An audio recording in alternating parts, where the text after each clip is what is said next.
بشکازور یا گنجین دورا آمیدی حزاوی چنده هیا کودمین خود ترخام بکن بو پیشخستنا کرت گشتوکالی به تایبتی لگندین دوره کودنها دا گلک جگنجان به کار گشتوکالی راد بن لی گازنده گنجان او به تایبتی این آکنجی لگندان که حکومت حریم کردستان پشتوانیا و ناکد جبو هند او رو لخو ببینن دوی کردی دا لورا دخوازن به دابین کرنا کرستین پیتوی و گرنگی به برهم نافخو پشتوانی لگن انجام بهت کرن دا کو بشن رول خود کرت گشتوکالی دا ببینن دخوازمه اش حکومت حریم کردستان اوه کو پتر پشتوان نگنجام بن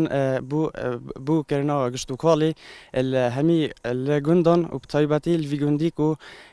گشتوکالا که زور جوان و بیشین گشتوکالا که پاکش درآمد که جان هیا لبله نبونا چه خدمت گزاریان جبو گشتوکالی افرو گشتوکالی ما خالن زور لاس پروودیتی نه و نفسی کو بازاران جدا یلوازه بر زحمت ها وی جوتیاری نکویتن کو سالانه وی درآمدی بکن. لام دخوازش حکمت کن کو هری کاریو گنج مبکت نسبت کرده چندنه تایبت الگندا گنج گله که با طال الگندا هی و همی برف واجرا و چون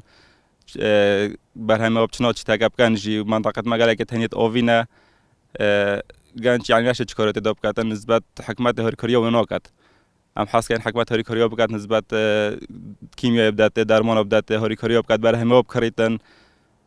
ده گنج ماجی نمیت بکارو نقصت واجرا نکت من تلگندا منطقه ما منطقه زراعية مهي دورينش حكماتي هوري كوريا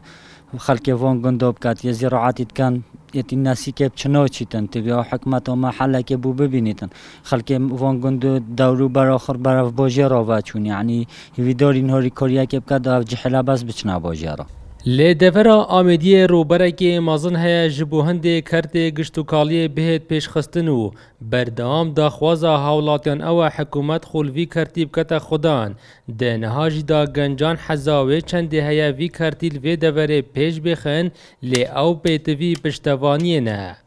دل در عرب کرسات نیوز لی دورا آمیدیه